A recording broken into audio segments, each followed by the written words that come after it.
noite, pessoal. Sejam todos muito bem-vindos a mais um Oftcast. No episódio de hoje, a gente conta com a presença de um convidado muito especial que tem um grande currículo, uma grande história na oftalmologia, que é o Dr. Vital Paulino Costa. Ele que é médico formado pela USP, oftalmologista e também doutor e livre docente pela mesma universidade. E atualmente, então, ele é chefe do departamento de glaucoma e também da pós-graduação da Unicamp. A gente vai conversar um pouquinho com ele sobre a história dele na oftalmologia, sobre um pouco da história do ensino, que ele tem um papel importante no ensino também na oftalmologia. E eu queria já dar boa noite ao Dani, ao Bernardo e Dr. Vital. Boa noite, seja muito bem-vindo ao nosso programa hoje.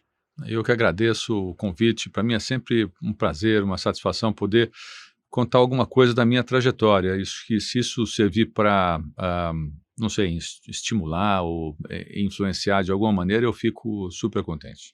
E boa noite, doutor Vital. Muito obrigado por ter aceito o nosso convite. A gente sabe que sua rotina deve ser bem atribulada, assim, né? Cheia de compromissos, então muito obrigado. E eu acho que é justamente esse o objetivo, né? Nosso público maior é de residentes, de fellows, então você trazer um médico tão respeitado e que tem uma história tão importante é inspiradora, com certeza, assim, você acaba captando alguns insights, né, e vendo como aquilo pode te ajudar para quem está começando essa trajetória. Então acho que vai ser uma conversa muito boa. Com certeza. Boa noite aos nossos ouvintes, é sempre um prazer estar aqui e agradecer a presença do Dr. Vital. Eu estava com o Bernardo antes aqui do podcast, olhando um pouco a respeito da sua trajetória, né? E com certeza daqui vai sair bastante insight para os nossos residentes, os nossos alunos que estão aí no início da carreira, então é sempre bom aprender com os mais experientes. Ele já deu entrevista até no Jô, viu, pessoal? Então, assim, ele ter vindo aqui pra gente também é uma honra. O Oftcast hoje está mais ou menos ali, né, no mesmo nível. Parecido. Então vamos parar de falar bobagem e vamos começar aqui. Doutor Vital, eu queria começar assim realmente bem lá do começo, né, o que te motivou primeiro a fazer medicina e dentro da medicina, assim, o que te motivou a ir para oftalmologia, se tinha de repente algum familiar te influenciou, o que na faculdade te fez ir para esse caminho da oftalmologia? Bom, vamos lá, Bernardo, uma história interessante, quer dizer, meu pai é médico, minha mãe é advogada, mas eu não sei até hoje exatamente o que me influenciou a fazer medicina. Eu sabia que não tinha outra escolha. Quando eu estava no primeiro colegial, eu já sabia que ia fazer medicina. E vocês vejam como eu sou velho, né? Chama primeiro colegial, é que o cara não é dessa fase, tá, pessoal? É ensino médio, tá? Agora, eu sei porque eu tenho filho que já passou pelo ensino médio, então, mas enfim. Então eu realmente nunca tentei raciocinar por que eu acabei escolhendo medicina, não. Eu acho que, de tanto ver meu pai falar sobre medicina, talvez eu tenha ficado entusiasmado com isso. Não vou esconder que uma coisa que sempre me estimula são desafios como entrar em medicina é mais difícil, aquela coisa. Então, eu acho que isso também deve ter tido algum tipo de influência no assunto. Eu tinha 16 anos quando eu entrei na faculdade. E isso, para mim, foi, motivo de realmente um desafio para eu entrar, né? E entrei, cursei a Faculdade de Medicina da USP, que para mim continua sendo a minha faculdade, onde eu realmente me formei. E agora a escolha da oftalmologia é um assunto interessante, e foi tardia, tá? Não foi uma escolha precoce, não. Até o 6º ano eu não sabia o que eu ia fazer na realidade. Eu fui auxiliar, eu fui da equipe do Pinotti, Henrique Walter Pinotti, da Gastro, durante boa parte do 3º, 4º e 5º anos. E depois, foi bom, excelente eu ter feito esse estágio com o Dr. Pinotti, porque eu sabia que aquilo eu não queria fazer. Não queria fazer. A Gastro realmente não era o que eu queria fazer. Depois eu tive alguns outros insights, assim, imaginei fazer plástica, depois meu primeiro estágio no 6º ano foi ortopedia. Adorei ortopedia, achei a ortopedia o máximo, aquela coisa de fisiologia, o músculo puxa daqui, retrai dali, gira, não sei o que, achei aquilo fantástico. E aí eu realmente estava pensando em fazer ortopedia quando eu estava correndo na Atlética, com um grande amigo meu, que até hoje é amigo meu, que é otorrino, o Mãozinha, que deve estar, quem sabe, me ouvindo aí. E aí eu falei para o Mãozinha que eu estava pensando em fazer ortopedia, ele falou assim, não. Vital, Ortopedia, não. E de certa forma é meio oposto com o oftalmo, não, assim, total, né? Total. E assim, me perdoem os ortopedistas que estão nos ouvindo, mas eu vou dizer o argumento dele. O argumento dele foi, não, Vital, não, ortopedia é mais para um cara mais troglodita. Você é um cara assim mais minucioso, eu conheço você, não, você vai fazer oftalmo. Eu falei, oftalmo? Não, oftalmo? Aí ele falou assim, pô, a gente tinha naquela época, pessoal, na faculdade, o curso de oftalmologia durava uma semana. Uma semana. Quer dizer, não tinha como alguém escolher oftalmologia baseado em alguma coisa. E aí eu perguntei, mas por que isso? Pô, Vital, microcirurgia e, vou te contar, os melhores alunos da minha turma, todos fizeram oftalmo. Bom, aí... Foi o desafio que você precisava. Aí ele me ganhou. Na hora que ele falou assim... Desafio. Mais um desafio para mim. Eu falei assim, é. E na minha época eram ainda 5 vagas só, né? 5 vagas e tinham 10 da USP querendo fazer.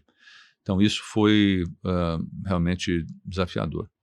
Então esse foi o motivo que eu escolhi fazer oftalmologia e graças a Deus não me arrependo nem um pouco, não podia ter escolhido melhor. Sem dúvida nenhuma. Na faculdade você só tinha tido esse contato bem limitado ali na disciplina, ou você já tinha feito algum estágio, alguma coisa assim mais aprofundada? Foi meio na intuição, então, e na dica do mãozinha aí. Eu nunca tinha ouvido falar de oftalmologia. Quer dizer, eu tinha uma semana de curso, aí, bom, óbvio que eu tenho que contar uma parte. Quer dizer, eu conhecia uma pessoa que fazia oftalmologia um ano na minha frente, que hoje é meu sócio, Luiz Carlos Sá, especialista em estrabismo. Grande especialista em estrabismo. Aí eu fui lá conversar com ele, pô, mas me conta, como é que é oftalmologia e tal? Tem que fazer. Ele falou, tem que fazer. Você tem que fazer oftalmologia. E então, com esse encorajamento do Sá, lá fui eu, pensando em microcirurgia. Tá? Agora, a história engraçada disso tudo é quando eu fui contar para minha mãe. Minha mãe foi sempre uma pessoa muito ligada a mim, até hoje. E aí ela perguntou, filho, o que você vai fazer? Eu falei assim, mãe, eu vou ser oftalmologista. A mãe olhou para assim, filho, 6 anos de medicina para dar óculos? Aí eu falei assim, não, mãe, não. Tem muita cirurgia, microcirurgia, microscópio, a coisa é chique. Aí ela falou assim, bom, então você vai fazer cirurgia oftalmológica. Então essa que é a história engraçada, ela contava para todas as amigas que eu ia fazer cirurgia oftalmológica, não era oftalmologia. Mas, pessoal, você tem que levar em consideração que isso era muito tempo atrás, tá? Bem diferente de hoje em dia, onde a oftalmologia tem, acho que uma importância no mundo, proporcionalmente, acho que muito maior do que tinha naquela época. Um conhecimento, um prestígio, mesmo dentro da medicina. E eu imagino que, assim, o fato de você ter feito a faculdade de medicina na USP foi bem natural também você ter ido para residência lá na USP, né? Então, isso assim, por que você escolheu a residência na USP, acho que é uma pergunta até meio irrelevante. Então, acho assim, queria que você descrevesse pra gente como que era a residência naquela época, como que, sim, vocês, o que o residente fazia, como que era a rotina, se vocês operavam de tudo naquela época, como que vocês estudavam, assim, quais eram as fontes de estudo, dá um panorama, assim, da residência. Se ele já era acadêmico, assim, né, porque a gente vê que é uma carreira bem acadêmica, você já estudava muito, fazia muita pesquisa já gostava na de fazer trabalho, isso acho que é uma pergunta interessante para eu contar para vocês como é que aconteceu, mas assim, só uma curiosidade, eu entrei em primeiro lugar na Paulista também, então... eu tive essa escolha, mas a minha escolha foi a USP porque eu já estava mais ou menos, né, totalmente ambientado, então não tinha nem como escolher uma outra residência, como você falou. Mas, enfim, a residência era bem diferente do que é hoje, né? A fonte de estudo, por exemplo, eram livros, não existia internet. Não existia a capacidade de você acessar um artigo científico na hora. Isso era impensável. A gente tinha que, para conseguir artigos, a gente fazia pesquisa em livros de mais de 2.000 páginas que publicavam todos os artigos médicos publicados naquele ano. E aí você requisitava esses livros na Bireme, que fica na Unifesp. E aí a gente esperava esses artigos chegarem depois de 2, 3, 4 semanas para você conseguir ler alguma coisa de artigo. Livros era a nossa fonte de estudo, tá? E a que a gente usava muito eram seminários que a gente preparava os residentes, dividiam os temas em seminários e cada um preparava o seminário para explicar para os outros, isso tudo sob supervisão do preceptor. Eu também fui preceptor, então eu sei exatamente que o preceptor, aliás, recomendo para quem tiver a chance de ser preceptor que seja. Eu e Daniel, nós fomos preceptores também lá no HC. Um crescimento muito grande. Não, porque você como preceptor, você acaba sendo responsável por todas as reuniões de todas as subespecialidades. Você está dentro de tudo, você conhece todos os casos, você acaba, consequentemente, sabendo muito de cada subespecialidade. Então, eu recomendo, tá? Eram 5 residentes só, a gente operava de tudo. Retina, somente para quem fazia retina no 3º ano, que era a limitação, e glaucoma se operava desde o 2º ano, trabeculectomias, no 3º ano que a gente fazia as cirurgias combinadas. Uma curiosidade para vocês é que no meu 3º ano de residência que apareceu a mitomicina. Então, no final do meu 3º ano, apareceu a mitomicina, eu fiz alguns casos antes de ir para os Estados Unidos, aliás, na preceptoria, que chegou a mitomicina, né? E também na preceptoria chegaram as válvulas. Não tinha válvula antes. Então, eu me lembro fazendo válvulas com remo, por exemplo, né? O remo fez as primeiras válvulas dele, acho que lá no Hospital das Clínicas, e eu estava ajudando, e depois eu acabei fazendo as minhas também. E, Na então, época, qual válvula que tinha chegado? era Arnold? Molteno, não tinha outra, era Molteno, e olha lá, difícil de achar. Aí depois da preceptoria, né, é que eu fui para os Estados Unidos. Aí você me perguntou, Léo, sobre a Pesquisa em si, né? pesquisa em si. Então vamos lá. Durante a residência, eu tive a oportunidade de escrever alguns trabalhos, eu acho que incentivado principalmente pelo professor Celso Antônio de Carvalho, que era o chefe do setor de glaucoma daquela época. Ele fazia uma coisa muito interessante, que era ao final do ano, ele pedia que você fizesse uma monografia sobre um caso que tinha sido discutido no seminário de glaucoma. Então, um caso seu que você tinha apresentado, você preparava esse caso, revisava a literatura toda, escrevia sobre esse caso, e depois ele dava um prêmio para melhor discussão, para melhor monografia, né? E eu ganhei esse prêmio, e até hoje eu tenho um livro do Congresso Europeu de Glaucoma, dos resumos do Congresso Europeu de Glaucoma daquela época que ele me deu. Então começou aí, eu acho, com essa monografia, depois com alguns trabalhos de revisão sobre a casuística da clínica de rabdomiosarcoma, por exemplo. Eu me lembro que eu fiz esse trabalho. Depois eu fiz um trabalho sobre a ultrassom em pacientes com glaucoma neovascular, mostrando que em alguns casos você tem neoplasias associadas a glaucoma neovascular, e que é fundamental você fazer um exame desse num paciente que tem, né, glaucoma neovascular com opacidade de meio. E, enfim, depois, o que mais que eu fiz? Fiz uma revisão de 500 casos de central serosa, pessoal. Central serosa. Dr. Vital, retinólogo. Isso tudo buscando lá nos arquivos do professor Suel Abujamra, saudoso. E não era OCT, né? Era retina e anjo. Não, retina e anjo. Retina e anjo. Aí você começava, né, oftalmoscopicamente, as grandes você pegava, né? As pequenas, discretas, era difícil, né? Hoje em dia, com OCT, você pega as menorzinhas também. Mas naquela época, esse trabalho ganhou um prêmio no Conselho Brasileiro de Oftalmologia, que a gente apresentou em Belo Horizonte, e foi comentado pelo saudoso professor Dr. Hilton Rocha.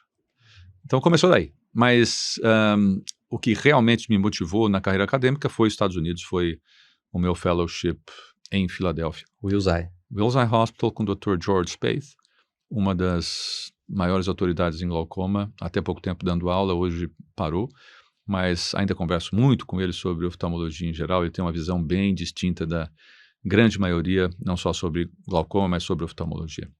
Então, ali começou, e a minha estadia, que foi quase de 1 ano e meio em Filadélfia, foi extremamente produtiva, né? Foi um fellow muito legal por alguns motivos. Primeiro, porque eu continuei assistindo aula de tudo. Neurooftalmo, retina, eu não perdia uma. Eu acordava às 5h30 da manhã, 6 horas da manhã, e ia assistir todas as aulas. O detalhe, obviamente, é que as aulas tinham também um café da manhã de graça. E eu, então, tomava meu cafezinho da manhã já embutido na aula, que, por que não unir o útil ao agradável, bom, né? certo? Sempre Coisa bom. fantástica. Aí lá fui, eu assisti, eu falo isso para todo mundo que vai para os Estados Unidos ou que vai para algum lugar fazer um fellowship, não percam a oportunidade de aprenderem não só a subespecialidade que vocês querem, mas o restante. Então, eu que já tinha sido preceptor, voltei dos Estados Unidos com todas essas aulas, nossa, minha carga geral de oftalmologia era muito grande, muito grande. E então isso me ajudou bastante. Durante esse fellowship, vale a pena dizer, O Wilson tem uma estrutura de, acho que eram 6 especialistas em glaucoma com quem eu passava, né? E tinha uma área de pesquisa e um coordenador de pesquisa especificamente para isso, pago para isso. Então, foi lá que eu aprendi a fazer análise estatística sozinho, aprendi a escrever trabalho, a rever trabalho, etc, etc, etc. E eu acabei fazendo, acho que 17 trabalhos em 1 ano e meio, publicando 17 trabalhos em 1 ano e meio. Acho que é legal a gente explorar mais essa questão do fellowship. Eu fiquei um pouco na dúvida, assim, né, curioso, porque você falou que tinha escolhido retina e glaucoma no seu R3. Então, o que foi o estalo, assim, o que te fez caminhar para o glaucoma? Foi a oportunidade do fellowship ou mesmo antes do fellowship você já estava mais direcionado para o glaucoma? Não, eu já estava mais direcionado para o glaucoma, pela influência, de novo, do professor Celso Antônio de Carvalho, que para mim foi o meu guru dentro da oftalmologia e do glaucoma no Brasil, né? Fora o Dr. George Spaeth. Mas aí teve uma coincidência. O Dr. Celso, o professor Celso, era coordenador do braço de oftalmologia no Colégio Brasileiro de Cirurgiões. E adivinha quem ele trouxe aqui para o Brasil para falar durante o Congresso Brasileiro de Cirurgiões? Dr. George Spaeth. E eu fui nomeado o sombra do Dr. George Spaeth. E aí tem uma passagem interessante quando eu fui sombra dele, que é interessante vocês saberem. Dr. George Spaeth é uma pessoa muito circunspecta, eu diria, né? Muito claro, tal, muito tranquilo. E para quem não conhece, acha que ele é um pouco distante, mas não é. E aí ele pediu para levar para algum lugar que pudesse ver algum tipo de artes, né? Artes no Brasil. E lá fui eu, que estava aqui em São Paulo, levei ele no Embu das Artes. E estava ali, eu no Embu das Artes com o Dr. George Spaeth, entrei numa loja e ele se encantou com um moedor manual de café. Sabe aqueles moedores antiguinhos, assim que você manda? Então, ele adorou aquilo e ele queria comprar. E aí ele me perguntou, quanto custa, Vital? E aí eu perguntei para a moça que estava nos atendendo quanto custava, ela disse um preço, obviamente. Ela já viu que eu estava falando inglês com o homem, ela deve ter duplicado ou triplicado o preço do artigo, né? Aí eu disse para ela, não, isso aí, não, pera um pouquinho, não, faz o preço certo para nós. E ele me viu falando isso. E ele olhou bem para mim, sério, e falou assim, I don't like bargains, do you? Na hora que ele falou, I don't like bargains, do you? Tem 2 significados a palavra bargain, pode ser pichinchar, mas pode ser também, se você quiser, uma troca. E aí eu me senti assim, muito mal, porque eu achava que ele estava com isso, dizendo que eu, na minha posição de sombra, estava esperando alguma coisa, uma troca, e que isso, então, não era uma coisa que ele gostava. Nessa hora, eu falei assim, não vou fazer fellowship com o Dr. Spaeth. Acabou. Minhas chances foram embora.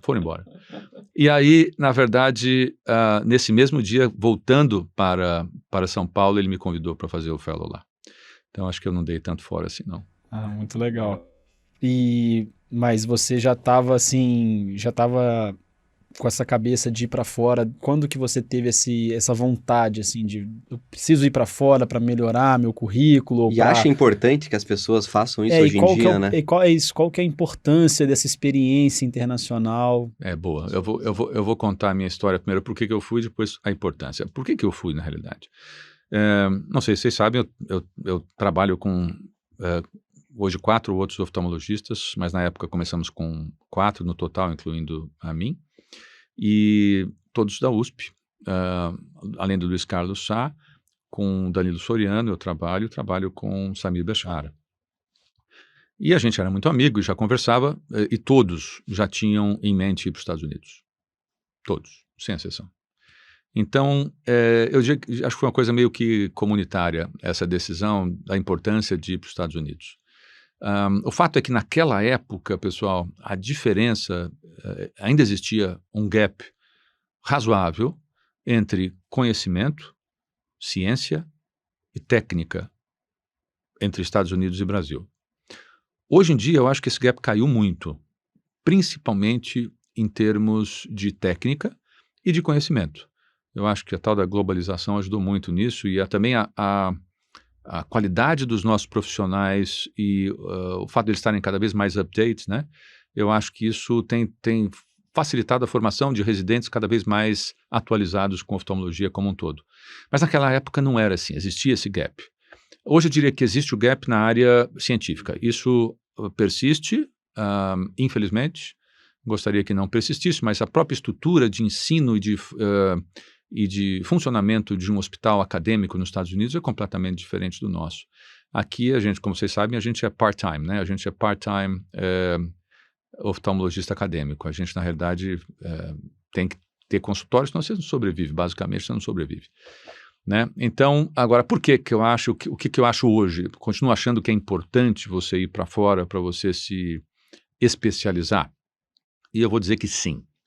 Mas eu vou dizer que sim, apesar de ter falado para vocês que eu acho que o que mais faz a diferença hoje entre Brasil e Estados Unidos é a produção científica, a capacidade de fazer ciência e produzir ciência de uma maneira mais intensa, eu acho que a realidade médica hoje, isso já vai um recado para quem está se formando agora, quem está entrando na residência, vocês já devem saber disso, quer dizer, o número de médicos hoje formado pelo Brasil é um número astronômico, bem acima do que, na minha opinião, deveria ser. O argumento para isso é que a gente tenha um maior número de médicos por habitante, mas o fato é que essa distribuição é completamente centralizada nos grandes centros e você acaba não tendo médicos onde deveria ter, né? Isso continua sendo, apesar do aumento do número de médicos. Mas o fato é que eu acho que com esse aumento de número de médicos, a profissão do médico e o recém-formado, ele fica muito limitado e vai ficar cada vez mais limitado em termos de ofertas de trabalho. O que eu fiz com os meus sócios de sair da residência, ir para os Estados Unidos, voltar e abrir uma clínica, começar a atender vários convênios, e hoje, graças a Deus, nenhum de nós atende convênio, a gente só atende paciente particular. Isso hoje eu acho impraticável, acho que isso não existe. E qual é a única maneira de você ter um sucesso maior? Eu não estou dizendo aqui que todo oftalmologista vai ter um lugar para trabalhar, mas provavelmente vai ter que trabalhar 2, 3 lugares, alguma coisa que eu imagino que vai acontecer de agora para frente. Mas a única maneira de você ser diferente disso é, sendo repetitivo, você tem que se diferenciar. Você tem que se colocar num nível acima, eu acho. E eu acho que para se colocar no nível acima, ir para fora e passar um tempo fora é fundamental. Se você não faz isso, você pode ser um excelente oftalmologista, mas eu acho que a chance de você se diferenciar e se colocar num patamar acima da média é menor. Não que seja impossível, né? Quero dizer isso bem claro. Não que seja impossível. Você pode, mesmo ficando no Brasil direto, eu não acho que seja impossível você se colocar num patamar acima. Mas eu acho que o contato com a pesquisa, o contato com o estudo e com a formação pesada em subespecialidade, eu acho que colocam as duas coisas você num patamar acima. E quais foram, assim, os principais aprendizados que o senhor teve lá nos Estados Unidos, assim, além dessa parte de ter publicado 17 trabalhos e ter tido contato, assim, com uma medicina de ponta, em termos culturais, em termos, assim, de convivência com uma cultura diferente, foi muito importante para você também? Extremamente, Bernardo, porque até então eu nunca tinha morado sozinho. Meus pais são aqui de São Paulo, então eu fiquei até os 27 anos de vida morando em São Paulo ao lado dos meus pais. Então, o simples fato de eu ter que me mudar e morar sozinho num local diferente, isso para mim foi uma baita experiência. Tá? A baita experiência de você sendo responsável por você mesmo, em tudo. Né? Eu tenho uma passagem muito engraçada que quando eu tenho um prédio próximo do Wills Eye Hospital que é muito legal para você morar, fica 2 quadras do hospital. E é um prédio famoso, porque, inclusive, o salão dele foi filmado naquele filme da Jennifer Lawrence, que ela é meio depressiva. Depois O Lado Bom da Vida. O Lado Bom da Vida. Vocês lembram que o Lado Bom da Vida termina com um concurso de dança, né? Aquele concurso de dança foi filmado no salão do prédio onde eu morava. Ah, legal. Ben Franklin House, tá? E eu aluguei aqui o Ben Franklin House antes de ir para lá, né? Pô, já estou alugado, já tem um lugar para ficar, certo? Só que eu esqueci de um detalhe. Não não tinha um móvel no meu apartamento. Eu entrei lá, tinha o carpete e era aquilo. E eu cheguei num sábado. Aí eu falei, meu Deus do céu, esqueci desse pequeno detalhe. E nessa hora é que você vê que você tem que começar a se virar, entendeu? Então esse é um exemplo de como se virar. Então eu aprendi tive que alugar móvel. Depois, o dia que chegou eu brinco que a minha melhor amiga chegou 3 dias depois, que foi a televisão. A televisão era a minha melhor amiga durante o fellowship, durante um bom tempo. E aí eu já não passava minhas noites mais sozinho, né? Assim, eu ficava batendo papo com a televisão. Então isso tudo, né? Desde ter uma conta no banco, conta telefônica, tudo que você pode imaginar. Hoje existe uma facilidade muito grande para isso. Naquela época você não fazia nada via internet, não existia internet, pessoal, você tem que entender isso. Para fazer contato com o Brasil era carta ou telefone já dava para fazer? Não, eu sei que já existia telefone, mas ligação internacional era ligação internacional, difícil. Uma a cada 15 dias eu falava com os meus pais, porque Devia era um negócio caríssimo, né? caríssimo. Agora, você tocou num ponto importante. Uma das maiores alegrias que eu tinha na época era receber uma carta. Aí, tá vendo? Todo mundo que fez intercâmbio mais atrás falava que fazia receber uma carta, meu amigo, era uma coisa assim, um prazer que hoje, infelizmente, vocês não têm esse prazer. Mas normalmente quando chega a carta é boleto uma de conta. Alguma assim, coisa. Internet não existia, fax estava começando. Então vocês têm que entender isso para se ambientalizar no meu fellowship, que era um negócio bem diferente.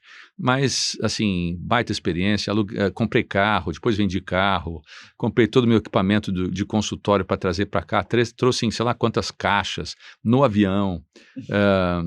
Eu tinha uma bolsa, a Cecília Suzuki, mulher do professor Suzuki, me ajudou, e eu consegui uma bolsa de estudos da CAPES para ir para lá, então isso me facilitou trazer material de fora, porque quando você tinha a bolsa da CAPES, você conseguia trazer não sei quantos quilos a mais do que você normalmente poderia trazer. E tudo era impresso, né? Os artigos, que comentou, você não trazia na internet, né, no computador, era tudo os artigos papel ali. Pessoal, impressora daquelas matriciais, manja? Aqueles buraquinhos, demorava um século para imprimir um artigo, um trabalho, essas coisas, era difícil. E na época era um fellow mais de pesquisa ou você também atendia e operava pacientes? Então, isso varia muito de fellow para fellow. No Wills, naquela época, o que eu fazia é o seguinte, eu não operava, mas eu entrava em cirurgia e auxiliava.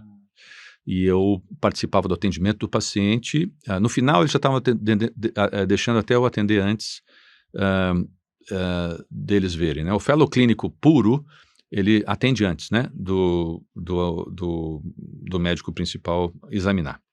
Mas eles já estavam deixando eu fazer isso, e eu fazia também parte em pesquisa. Então, o que eu achei muito legal do meu fellow é isso, eu consegui aliar as duas coisas, a parte clínica e a parte de pesquisa, mas eu entendo que não é todo fellow que te oferece essa possibilidade de fazer essas duas coisas. Não precisava do board naquela época.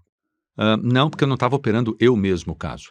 E eu não estava tomando eu a decisão, eu não escrevia no prontuário. Eu estava atendendo, mas eu fazia algumas anotações, mas todo o atendimento era supervisionado pelo médico. Como é um hospital de referência, né, devia receber casos assim, do país inteiro, do estado inteiro, né, devia ser bem interessante a vivência na época. Né? E eram 6 especialistas em glaucoma.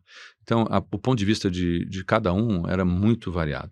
Isso foi uma coisa legal, cada um pensa de um jeito, né? Em glaucoma tem isso, né? Tem algumas coisas que são, todo mundo pensa do mesmo jeito, mas tem coisas que ninguém pensa do mesmo jeito. Então, é bom você ter essa variedade, né, de opiniões, isso acrescenta muito na hora de você... Na época, assim, teve alguma cirurgia, assim, que te chamou atenção que no Brasil ainda não tinha, ou alguma técnica, algum dispositivo, algum aparelho? Facomulsificação. Faco lá estava já andando bem, e no Brasil não existia. Basicamente isso. Então, legal. Eu vi muita... A Faco foi uma transformação gigante na oftalmologia. E eu sou um sobrevivente da transformação da extracapsular para Faco. Eu fui treinado em extracapsular, fazia extracapsular brincando, né, de olho fechado. E a transição para Faco foi uma transição, que eu vou dizer para você, complexa. Não é uma transição fácil para quem estava sempre acostumado a fazer extracapsular. Hoje, para vocês que estão sendo treinados direto com Faco, é bem mais tranquilo. E os instrumentos, outra coisa que eu tenho que dizer, os aparelhos de Faco evoluíram muito. Não tem, pessoal, eu peguei a evolução toda. Imagina no começo mesmo. Não, no começo, pô, pelo amor de Deus. O surge no começo. Não é só o surge. E catarata dura, queimava a córnea, meu amigo. Aquilo, negócio, você tinha que pisar no ultrassom para a córnea, e a córnea sofria com aquilo, não tinha jeito. E a questão do doutorado, eu queria saber assim, a importância que você vê do oftalmologista hoje fazer o doutorado, até naquela ideia de diferenciar, e quando que você começou começou a aplicar tudo isso? Isso é uma pergunta distinta da que você fez antes, eu quero deixar isso bem claro. Uma coisa é você ir para fora, a outra é você fazer doutorado, tá? Fazer doutorado, no meu modo de entender, é para quem quer seguir a carreira acadêmica. Então, por definição, para começar, eu não acho que todo mundo tem que fazer doutorado. Ponto. Eu acho que profissionalmente, a não ser que eu esteja enganado hoje, talvez, não sei se para você ter um convênio, você ter o doutorado ou não facilita. Eu sei que está muito difícil você conseguir convênio de qualquer maneira, mas eu não acho que seja por aí. Eu não acho que você ter doutorado acrescenta alguma coisa para você obter o convênio. Então, eu realmente acho que quem quer se dedicar à vida acadêmica é que deve fazer um doutorado. É uma exigência grande, você gasta horas e horas e horas e horas e horas para você se tornar um doutor, fazendo curso, escrevendo tese, buscando material para sua tese, depois transformando isso na tese, revendo a tese, bancas, etc. Então, eu acho que quem gosta da vida acadêmica, quem quer ensinar, quem quer formar outras pessoas, sem dúvida nenhuma deve se encaminhar para um doutorado. Mas não acho que seja todo mundo. E a realidade está mostrando isso, quer dizer, eu sou orientador, durante um tempo eu fui orientador do doutorado da USP e da Unicamp, depois, como 99% dos artigos que eu produzia eram da Unicamp, então para a USP não pegava bem eu ser orientador da USP, então eu acabei saindo como orientador da USP e fiquei como orientador da Unicamp. E assim, a procura para o doutorado na Unicamp, só para vocês terem uma ideia, eu diria que é de um fellow a cada 2 anos. Então, eu tenho 5 fellows por ano. E o meu fellowship é de 1 ano só, não é de 2. Então, não são todos os fellows que se animam a fazer um doutorado. E a média é essa, 1 a cada 10%. No glaucoma, né? No glaucoma. Bom, na retina, lá no Unicamp, muito menos. Glaucoma é uma área que mais produz lá em questão de Unicamp, ciência. Hoje a córnea também acho que produz com a Mônica Alves bastante. E a parte genética que veio do glaucoma, né? O primeiro laboratório em genética oftalmológica do país foi a gente que montou, com auxílio da FAPESP. Voltando aí no período que você voltou dos Estados Unidos, né? Você falou que montou seu consultório com alguns colegas e aí você já voltou também como médico assistente na USP, assim que você voltou dos Estados Unidos? Não, eu voltei e tive que prestar concurso, né? E aí eu prestei um concurso primeiro no HU e depois no HC. Então eu fui primeiro médico do HU durante 6 meses. E depois eu fui como assistente do HC. E aí eu fiquei como médico do pronto-socorro até eu sair, né? Então você imagina, eu entrei lá como médico assistente em 1993 e eu saí em 2008. Então, 15 anos. E não tinha saído do pronto-socorro ainda. O pessoal fica lá mesmo. Tem o pessoal das antigas lá no pronto-socorro lá. Curiosamente, logo depois rodou bem, mas eu tive azar, não rodou, na minha época não rodava, não tinha jeito. Mas, enfim, foi durante bastante tempo que eu ainda fiquei como médico assistente do HC de 93 a 2008. E aí em 2008 você já foi para a Unicamp? Eu já estava na Unicamp. Já estava na Unicamp. Desde 93, assim que eu voltei dos Estados Unidos, o professor Newton me chamou para a Unicamp. Na época quem estava lá ainda era o Malta. O Malta ficou mais uns 6, 8 meses lá como ainda chefe do glaucoma. E depois do Malta sair é que eu fiquei como chefe do glaucoma na Unicamp. Mas o professor Newton já tinha me convidado desde que eu cheguei dos Estados Unidos. E aí, em 2008, eu acabei aí ficando só na Unicamp e saindo da USP. Estou lá desde então, quer dizer, ano que vem eu faço 30 anos de Unicamp. Muito legal. E eu queria perguntar assim, que você já falou do doutorado, a importância disso, né, de quem gosta de pesquisa, mas mesmo assim, quem às vezes não tem tanta aptidão para pesquisa, mas o que você acha do ambiente acadêmico, assim, de estar dentro de uma universidade? Porque eu acho que, assim, que isso desafia o conhecimento, te faz buscar, por exemplo, você ser preceptor de uma residência. Isso. Então, você acha que tem importância também? Isso é outra coisa. Quer dizer, uma coisa é você fazer doutorado, a outra é você permanecer ligado a um ambiente universitário. São duas coisas totalmente distintas. Então, se você continua frequentando o Hospital das Clínicas, se você continua frequentando o ambiente em que você tem discussão de artigos, a discussão de casos, você está sempre atualizado. Ponto. Então, isso a parte clínica é fundamental. Mas não tem nada a ver com fazer doutorado. Fazer doutorado é quando você produz ciência. Uma coisa é produzir ciência. A outra coisa é você estar num ambiente universitário para estar sempre atualizado e, de alguma maneira, também estar ajudando a atender e ensinar os que estão ali por perto, né? Mas são duas coisas bem distintas. Então tá bom, eu queria aproveitar e fazer uma pergunta, já acho que com a linha de pesquisa. A gente sabe que você é glaucomatólogo, e com o que você... Glaucoma de ângulo fechado, acho que é uma das especialidades. E como é que tem sido a linha de pesquisa de vocês? Ô, Léo, eu vou te responder de uma maneira diferente isso, porque eu acho que eu já falei isso para alguém, mas não sei se eu... Bom, vamos lá. Quando eu voltei dos Estados Unidos, eu fui influenciado muito pelo meu ambiente científico nos Estados Unidos.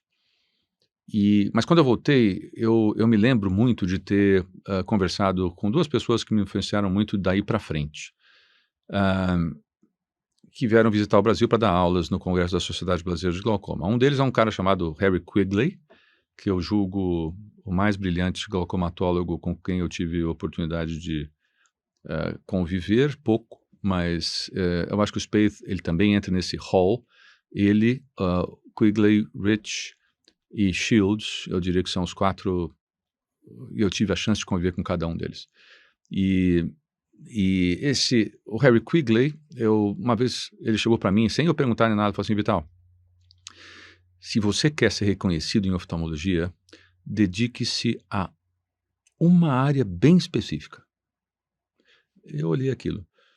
Aí, por outro lado, depois de um certo tempo, veio um outro cara que é extremamente importante, um dos gurus também, que é o Robert Weinreb. E ele não me falou nada, mas eu percebi o que ele fazia. Robert Weinreb, ele tem um chefe em cada sub-área da glaucomatologia. Então tem um indivíduo que é responsável por imagem, outro que é responsável pelo campo visual, outro que é responsável pela genética, outro que é responsável pela cirurgia e assim por diante. Aí eu vi as duas possibilidades. Ou eu escolhi uma sub-área da oftalmologia para ser conhecido, ou eu criava um setor em que cada um seria responsável por uma subespecialidade. E foi o que eu fiz. Então eu optei pela opção do Weinreb e não pela opção do Quigley. Então você não vai ver publicação minha, Léo, em uma coisa só. Você vai ver publicação minha em glaucoma de ângulo fechado, vai ver em genética, vai ver em nanotecnologia, vai ver em cirurgia, vai ver em tratamento clínico, vai ver em campo visual, em OCT. A minha área, eu não tenho uma linha de pesquisa muito bem definida, o que dá para mim a vantagem de ser mais abrangente e de, com isso, quem sabe, uma das explicações pelas quais eu tenho muita citação. Porque eu tenho eu tenho pessoas de altíssimo nível trabalhando comigo e que produzem em outras sub-áreas da glaucomatologia. É isso que eu ia comentar. Então depende também de uma equipe grande e qualificada para ajudar a ter esses outros braços ali. Sem dúvida. E quando eu cheguei na Unicamp, isso não existia. Tá? Há 30 anos atrás, isso basicamente não existia. Hoje eu tenho o Dr. Zé Paulo Vasconcelos, que é casado com a doutora Mônica, que é bióloga e a nossa grande autoridade em genética, e o Zé Paulo acabou, como marido, também virando a grande autoridade em genética e oftalmologia no país. Eu tenho o Rui Schmidt, que tudo de campo visual que você pode saber, ele está lá, ele é coautor do meu livro de campo visual, que está na 5ª edição. Eu tenho o Marcelo Occhiuto, que fez uma tese de doutorado sobre nanotecnologia junto com o Dr. Maranhão, o Dr. Raul Maranhão, aqui em São Paulo. Então, isso, eu tenho, graças a Deus, um time de pessoas, assim, fantástico trabalhando comigo na Unicamp, e isso me ajuda a ter essa maior abrangência.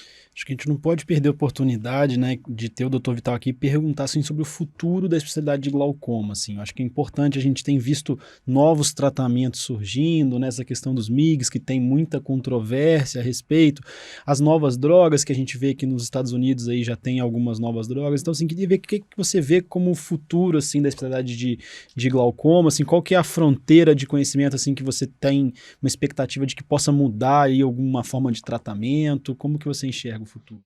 Então vamos lá, eu vou começar, eu esqueci de mencionar um dos braços que eu faço muito, que é inteligência artificial, tá? A gente publica muito inteligência artificial, a gente foi o primeiro grupo a publicar sobre isso aqui, e por que eu estou falando isso? Porque eu acho que a inteligência artificial vai ser, e já está, mas vai ser ainda muito mais utilizada na glaucomatologia, né? Um dos meus orientados de doutorado, o Alessandro Jamal, é hoje o responsável pelas pesquisas que o Felipe Medeiros está tocando em Duke. O Paranhos falou dele semana passada com a gente, desse Jamal, falou muito bem do Jamal. Então, Jamal é um cara, assim, espetacular, fez doutorado com a gente na Unicamp e está lá chefiando essas pesquisas todas, né? Em inteligência artificial, a gente já tinha começado um trabalho aqui de inteligência artificial com a Poly, e já publicamos, sei lá, uns 5 ou 6 artigos sobre isso. E aí, com o Alessandro e o Felipe em Duke, a gente tem várias colaborações em que a gente utiliza inteligência artificial para várias coisas. Por exemplo, a partir da retinografia, você estimar o OCT. A partir da retinografia, você estimar o campo visual. A partir de uma imagem você não precisar que o aparelho segmente a imagem do OCT, ele autossegmenta a imagem sem precisar fazer nada. Então, são coisas assim que vão estar no nosso dia a dia e eu não dou 5 anos para que isso já esteja implementado para a gente no nosso dia a dia. Então, eu brinco com os especialistas em glaucoma que daqui a pouco recebendo seu consultório suspeito de glaucoma vai ser cada vez mais raro, porque a inteligência artificial vai dar conta disso em grande parte. Então, isso é uma coisa que vai mudar. A outra coisa que vai mudar é a cirurgia. Acho que a trabeculectomia tende a ocupar um espaço menor. Eu acho que existe espaço muito para MIGs, e entre os MIGs, tem os MIGs e os MEGs, agora a gente chama. Os MIGs são aqueles realmente não invasivos ab interno, isso inclui os bypasses, né, tipo iStent ou Hydrus, mas também inclui as goniotomia-like, né, tipo GAT, Bang. Já ouviram falar de Bang ou não? Não, só de GAT. Bang é quando você faz um tipo Kahuku com uma agulha de 25 gauge. Bang. Como é que chama? Bent Angle Needle Goniotomy. É isso, Bang. O Gabriel Ayub está fazendo uma tese de doutorado dele sobre isso. Bang versus GAT, tá? Então, isso vai acontecer. Eu acho que, é lógico que o poder de redução de pressão intraocular desses procedimentos é menor do que o de uma trabeculectomia. Mas para comparar com trabeculectomia, talvez a gente tenha esses MEGs, que são procedimentos com implantes do tipo Zen ou do tipo PreserFlow, que eu acho que em grande parte tendem a substituir a trabeculectomia a médio e longo prazo, ou pelo menos diminuir um pouquinho o número de trabeculectomias que a gente faz. Os implantes de drenagem, eu acho que vão sofrer um processo de melhoria. Eu acho que existe hoje um recurso chamado iWatch, que você intercala entre a válvula e a câmara anterior, e esse iWatch, ele regula o fluxo com um device eletromagnético. Então você coloca uma chavezinha eletromagnética sobre o device que está subconjuntival e faz assim, aí você abre. Ou aqui, fecha. E aí você aumenta ou diminui o fluxo através da... Então isso acho que vai melhorar significativamente os implantes. Drogas novas, tá difícil, Netacurdil foi a mais recente, mas na minha opinião nós não temos aqui no Brasil ainda. O mecanismo de ação é totalmente novo, são inibidores da ROCnase, mas eu acho que tem muito efeito colateral. Eu acho que deixa o olho bastante vermelho, mas eu acho que nada impede que seja utilizado e provavelmente vai chegar no Brasil também. Que mais? Tem os implantes de bimatopróstata, acho que o Durista é um deles. Implantes Durista, isso que eu ia falar. Durista ou implantes de longa duração na câmara anterior, eu acho que também vem para ficar. Eu tenho uma certa... A gente fica um pouco... Eu não sei se os oftalmologistas vão comprar essa ideia tanto pelo fato de ser um procedimento um pouquinho mais invasivo, mas eu acho que ele é benéfico para um grande número de pacientes, para você não depender tanto de aderência ao tratamento, né? Então, o tratamento clínico é isso. Laser, eu acho que nós já estamos num ponto bem legal de laser com SLT. Eu acho que o Light mostrou claramente que ele é muito benéfico para o tratamento do paciente com glaucoma como primeira linha de tratamento. Eu acho que mais e mais a primeira linha deve se voltar para laser antes de medicamento. Essa é uma tendência que eu acho que vai acontecer. A nanotecnologia, ela também vai entrar naquele mesmo esquema do Durista, talvez possibilitando o acesso de medicações em concentrações mínimas dentro do olho com atividade. Tem vários jeitos de você fazer isso. A outra coisa que eu acho que vai acontecer mais cedo ou mais tarde, devices para medida de pressão intraocular 24 horas por dia intraoculares. Não acho que lente de contato vai pegar. Lente de contato tem uma série de restrições e o que você está medindo com lente de contato não é milímetro de mercúrio, é variação em milivolt. Então não acho que isso vai vingar, mas eu acho que mini devices, micro devices na câmara anterior, implantados seja durante uma FACO ou eventualmente até sem FACO, vão conseguir dar informações para a gente sobre pressão intraocular, coisa que a gente nunca teve na vida. E isso vai mudar paradigma, tá? Vai mudar paradigma de tratamento, vai mudar paradigma de definição, vai ser uma mudança, um game changer aí, razoável, eu acho. Deixa eu ver, mais alguma coisa que eu esqueci, genética. Genética também vai mudar. Eu vejo terapia gênica como sendo uma coisa que vai acontecer no futuro, especialmente para aquelas doenças onde você tem um gene causador bem identificado e com mutações bem identificadas que levam a uma doença. No caso do glaucoma, claramente, glaucoma juvenil associado ao gene miocilina, tá? Então, miocilina, já existem estudos experimentais, alguns começando em humanos. Isso vai começar logo também para esse caso de glaucoma juvenil, não tenho dúvida, assim como hoje existe para neuropatia de Leber. Finalmente, a última coisa que eu não quero deixar esquecer em termos de revolução e mudança no tratamento, puxa, agora eu ia falar de alguma coisa ou outra que... Fica pro próximo episódio. Fica pro próximo. Para a gente não estourar o horário do Dr. Vital. Perfeito. Agradecer a presença, obrigado, foi uma ótima entrevista. Tem muitas coisas que a gente... lembrei, antes que eu me esqueça. Neuroproteção, neuroregeneração é outra coisa que vai acontecer dentro do glaucoma e eu não acho que vai demorar muito. Muitas drogas novas, tanto para neuroregeneração como para neuroproteção, tá? Essas duas coisas vão acontecer e entrar no nosso armamentário logo, desculpa. Não, que isso, era só porque eu não queria tomar o seu tempo aí, porque a gente combinou um horário, então obrigado pela presença, foi muito bacana. Depois aí, combina uma segunda entrevista, porque eu fiquei com várias perguntas na mão, na manga aqui, mas é bom que deixa um gostinho de quero mais aí para quem tá ouvindo, então obrigado. Muito obrigado pela presença. Eu que agradeço, eu tô pronto para a segunda, porque realmente tem muita coisa que não falei, que podia ter falado, mas desculpa, não dá pra gente abordar tudo ao mesmo tempo, e eu tenho um problema sério com o microfone, pessoal.